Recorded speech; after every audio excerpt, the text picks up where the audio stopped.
sort demeure changer de position. Le Morning Dance Nation Radio avec Franck Cara. Et si on réveillait une star? Bonjour à toutes et à tous, merci de nous accueillir chez vous. Tout de suite, c'est le réveil de star où ce matin nous allons appeler une comédienne, un mannequin, une voix absolument extraordinaire en tant que chanteuse. Là, c'est parti, ce matin nous faisons le réveil de star d'Alissa. C'est parti. Allô? Allô Alissa, bonjour, c'est Franck, comment vas-tu? Ça va et toi? Oh, la petite voix du matin, dis-moi que je te réveille. Écoute, je suis en train de me verser de l'eau pour me faire un café, donc à 2-3 minutes près, ouais, t'es pas loin de me réveiller. D'accord, bon bah écoute, on va se faire un petit café ensemble et on va parler de ton parcours et de ton actualité. Alissa, mais quel parcours! Depuis 2000, tu n'as pas arrêté. Tu es tour à tour comédienne, mannequin, chanteuse, tu n'as pas arrêté. C'est juste hallucinant cette carrière. Bah écoute, je te remercie. Et ben en fait j'ai commencé super tôt, c'est même pas depuis 2000, c'est bien avant ça, parce que j'ai commencé, j'étais, je sais pas, je devais avoir 12 ans, tu vois, un truc comme ça, 12-13 ans. D'accord. Donc du coup ça laisse le temps de faire pas mal de choses. Quand j'étais gamine, en fait, d'une agence de mannequins pour enfants, tu vois. Et c'est à partir de là que les choses se sont enclenchées, parce que en travaillant comme ça, j'ai pu croiser des gens à droite et à gauche. T'es fait, tu sais, boule de neige en fait. Tu rencontres quelqu'un, de là, on te présente une autre personne, et voilà, et les choses se sont enchaînées comme ça. J'ai jamais eu vraiment à chercher à faire des trucs ou quoi. Et c'est vrai qu'à l'arrivée, ça fait pas mal de trucs mis bout à bout. Et c'est parti très très vite, parce que tu t'es retrouvé notamment sur Comédie. De là, tu as fait la rencontre de Thierry Ardisson. Donc, qu'est-ce que ça a changé dans ta carrière? Bah écoute, tu sais, moi je fais les choses comme je fais de façon spontanée. Je réagis aussi de façon spontanée. Je veux pas dire que ça change. C'est vraiment des choses que je fais ponctuellement, tu vois, pour m'amuser. Ça change juste en fait que tu prends de l'expérience et puis voilà quoi, à faire des choses et tu prends de l'aisance, de l'expérience. Tu rencontres des gens cool et voilà, basta quoi. Et quelle expérience! Tu as joué notamment aux côtés de Jeanne Moreau, c'est pas rien. On a pu te rencontrer aussi aux côtés de Laurent Deutsch. Je veux dire, c'est quand même aussi des grands. Donc par défaut d'entrée de jeu, tu t'es très très vite trouvé vraiment dans la cour des grands. C'est ça. Alors Jeanne Moreau, j'ai pas travaillé avec elle. En fait, j'ai travaillé avec un réalisateur qui a fait un long métrage effectivement avec elle, avec qui j'ai tourné une publicité moi derrière, et c'était avec Clémence Sibony. Laurent Deutsch, par contre, effectivement, ouais, on est mis en plus. Il y a un petit scoop pour Laurent Deutsch, c'est qu'on a failli faire un long métrage ensemble. Ouais. Justement de ce même réalisateur, Guy Jacques. Donc en fait le film, si tu veux, a pris je sais plus, quelque chose comme 4 ou 5 ans, tu vois, à se monter. Donc voilà, donc ça s'était pas fait à l'arrivée, mais et c'était pour un film qui s'appelait The Film, voilà, qui est sorti après. Je sais pas si tu t'en as entendu parler derrière, quoi. Donc voilà, et comme ça s'était passé, bah écoute, lui et Atman Khelif aussi des chiens m'avaient invité à faire des guests dans une série en fait qu'ils avaient à l'époque. Ça s'appelait Khelif et Dut, un truc qui se passait dans un lavomatique. Je sais pas si tu. Oui, tout à fait, c'était excellentissime. Voilà, donc, excellentissime. Donc c'était rigolo parce que c'était Atman, je crois, qui m'avait appelé. Genre, ça va et tout, qu'est-ce que tu fais? Bah écoute, rien, je vais bien. Ça te dit de passer après-demain, de te faire tant d'argent pour jouer la sœur de Laurent? Ouais, bah écoute, pas de soucis. Donc j'étais venue, c'était vraiment très à la cool, quoi. Donc voilà, tu vois, c'est vraiment en fait des plans un peu improvisés, et c'est souvent des potes, des connaissances, des potes qui m'ont fait travailler en fait. Et je commence à me réveiller un petit peu quand même. Tu m'as pris de court au début, là je commence à ok, c'est bon, je compte un petit peu en forme. Et c'est vraiment génial parce que tu as pu bosser avec des gens comme Stéphane Bern, Ariel Wiesman. Tu as travaillé également avec, alors une personne que j'adore particulièrement, c'est Dominique Farrugia. Ouais.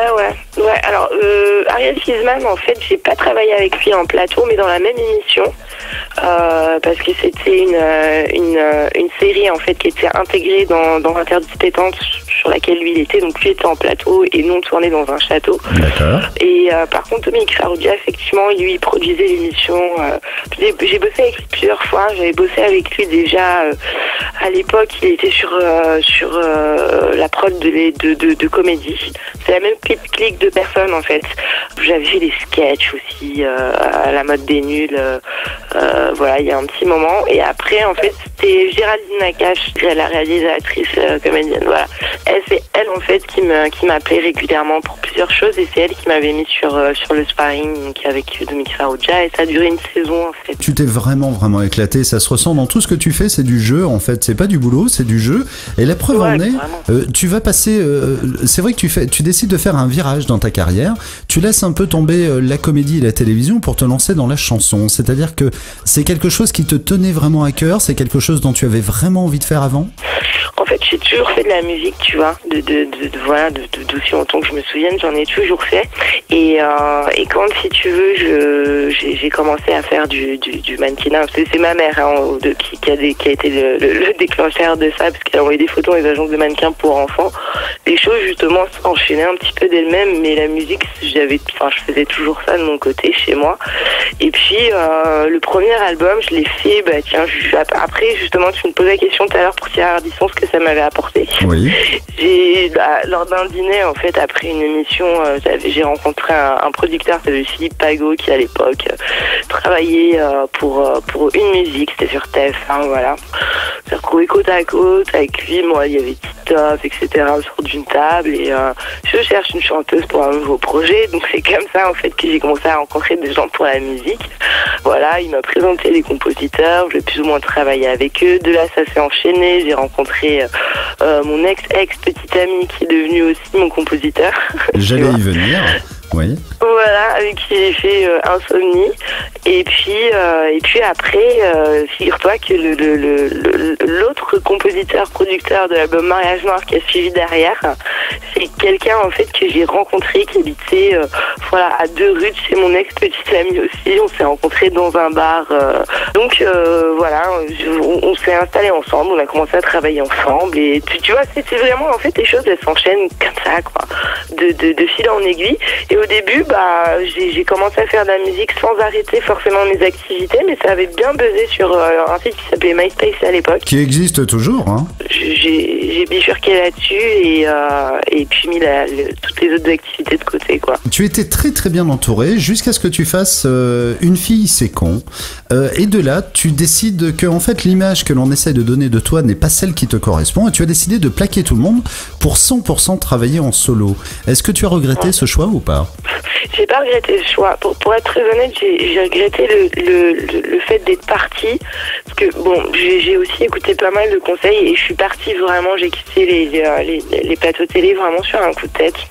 Je l'ai fait de moi-même, et ça je l'ai regretté parce que je me suis dit j'aurais peut-être dû attendre un petit peu, puisqu'on est vraiment dans une ère finalement où la notoriété c'est pour ce que c'est, tu vois, mais c'est vrai que ça peut aider après à financer pas mal de choses, quoi. Donc sur le coup je me suis dit après quitter la première équipe avec laquelle j'étais et avec laquelle qui avait récupéré la production d'Une fille c'est con, qui avait fait un clip, etc. Ça je le regrette pas, j'ai rien contre eux, mais c'est vrai que ils ont orienté le projet d'une certaine manière, ce qui fait que moi j'ai eu des majors après qui étaient vraiment à fond sur ce truc, qui voulaient signer ce truc-là ou le signer en licence, et mais en allant dans une espèce d'image de Kate Moss un peu sexy, etc.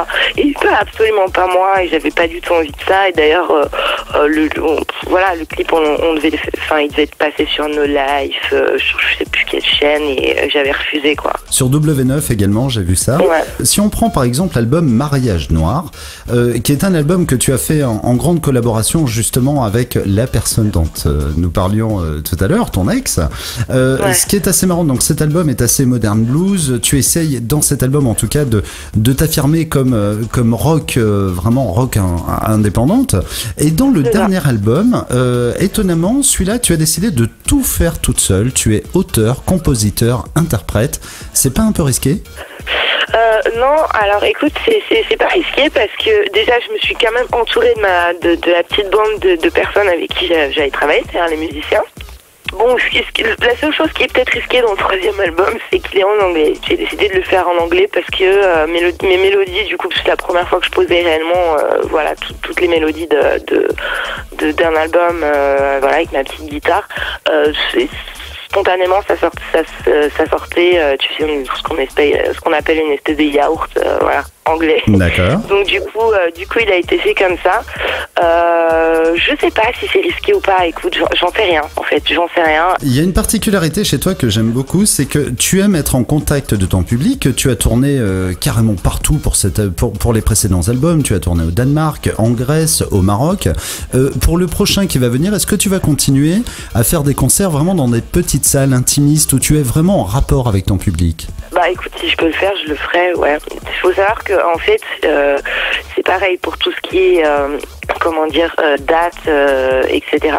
C'est très souvent familial, c'est très souvent aussi, des potes qui vont t'appeler pour faire leur première partie ou ce genre de choses, des scènes partagées ou tu vois.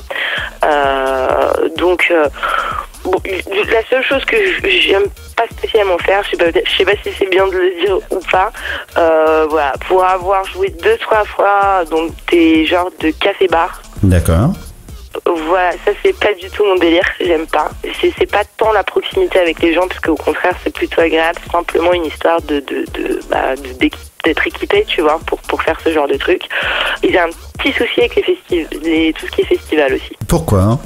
Parce que j'aime pas le concept, si tu veux, Woodstock c'était génial, mais aujourd'hui je trouve qu'il y a, alors pas tous, mais souvent je trouve que ça fait un peu foin à la patate, quoi, tu vois. Donc on va voir un tel, et puis après il y a machin, puis après il y a truc, et je sais pas, c'est un bon plan peut-être pour les gens, voilà, qui veulent se faire connaître, des fans d'autres artistes. Je sais pas comment prendre ce truc là. On est là, on fait son marché, ok, il y a ça, bon, on se casse, on revient pour regarder. J'aime pas, ça me parle pas en fait. Eh bien écoute, en tout cas merci pour ces précisions. Alissa, on va quand même rappeler que tu as les 2 premiers albums qui sont toujours disponibles, hein, c'est Insomnie et Mariage Noir. Le dernier album, il va sortir à partir de quand, celui-là? Alors on est en train de voir en fait, parce que c'est un album qui va être mixé et masterisé entièrement au studio Avatar à New York. D'accord. Voilà, et on est en train de voir parce que j'aimerais vraiment pouvoir partir, tu vois, là-bas une quinzaine de jours, travailler sur place et vraiment le faire. C'est comme il est en anglais, la consonance de la musique très américaine. Tant qu'à faire, tu vois, que ça soit fait là-bas, ça serait vraiment génial. Eh bien écoute Alissa, en tout cas un grand merci d'avoir été notre réveil de star ce matin. C'est un bonheur, on pourrait parler beaucoup plus longuement de ta carrière. C'est vrai que maintenant en 12-15 minutes, c'est vrai que c'est un petit peu court. Surtout que je commence à peine, excuse-moi de te couper, je commence à peine à me réveiller là, tu vois. C'est juste ça l'histoire. Donc j'ai un début d'interview où c'est ok, qu'est-ce qui se passe, tu vois. Et là c'est bon, j'ai avalé, tu vois, 3-4 gorgées de café, je commence à me réveiller à peine. Tu vois, c'est ça aussi le principe du réveil de star, c'est qu'on déjuque les stars le matin. Écoute, en tout cas, ça a été un bonheur ce matin. Merci Alissa. Je t'embrasse tout plein. C'est une bonne idée en tout cas. Je te dis à très très bientôt sur House Nation Radio. Je t'embrasse tout plein. Franck Cara sur House Nation Radio.